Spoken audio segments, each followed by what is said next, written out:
Hi, I'm Jeff Gonzales, president of Trident Concepts, and today I'm here with CCW Safe to talk about my new book, The Concealed Carry Manual. And what we want to talk about today is a chapter called Environmental Conditions. So, when you make a choice to carry concealed, one of the things that I try to, illustrate to folks is that to some extent it's a lifestyle choice because you're choosing to alter your lifestyle in order to carry a firearm. But that doesn't necessarily mean that you have to deny yourself certain things, whether it be certain ways of dressing, certain wardrobes, certain locations. There are things that you can do to kind of find a happy balance, find a middle ground, if you will.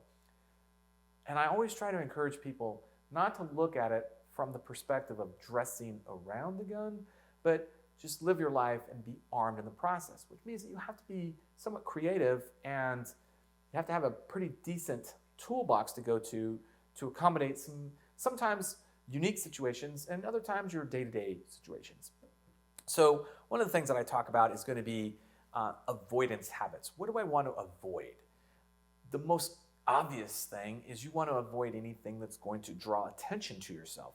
The idea is to be unnoticed, to go about your business without drawing attention. Now, sometimes that's a little bit harder for some than others, but the other way to consider that is how you dress. Meaning, okay, let's try to avoid clothing or potentially items that might just draw attention. So for instance, clothing that might have controversial ideas or any type of nationally recognized events or issues. These are things that if you're going to support them by wearing them, recognize that you are also putting yourself at a higher state of acknowledgement. In other words, people are going to be paying attention to you a little bit more. And if that's your goal, great.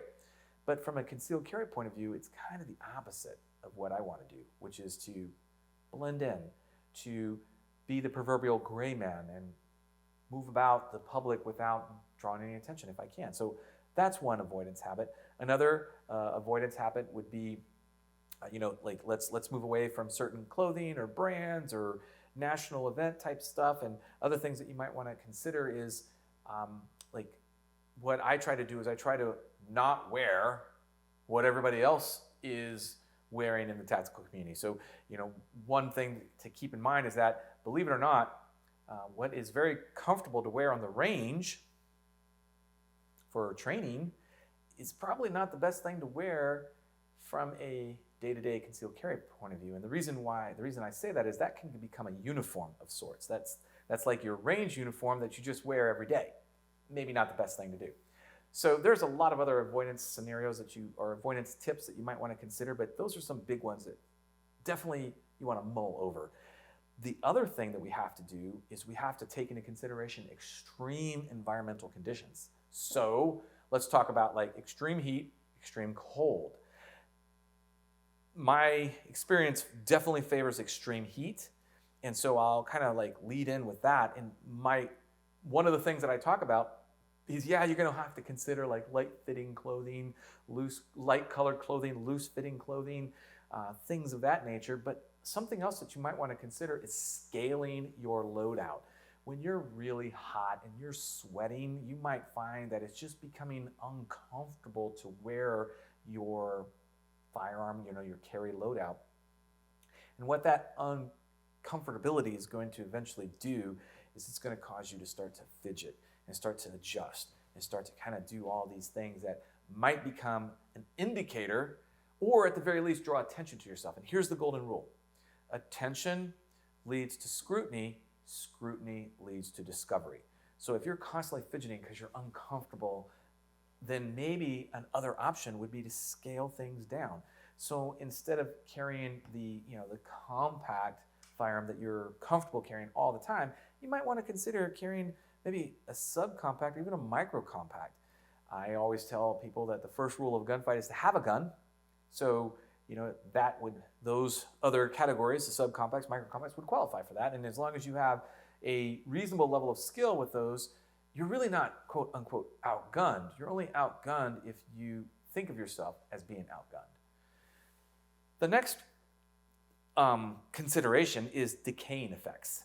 So, in extreme heat, there's not as many decaying effects that you can experience in extreme cold. Like maybe I am so hot and sweaty that my hands have really perspired, and as I go to try to acquire a firing grip on that gun, my grip is just kind of like slippery almost because of all the sweat, both from my body, the gun coming in contact with my body, plus my hands. It can put some challenges in play there. So that's one decaying effect. But another decaying effect that we don't think about in extreme cold is if you're out and you're exposed to cold weather for an extended period of time, you're going to start to feel that exposure. I mean, you're going to slow down.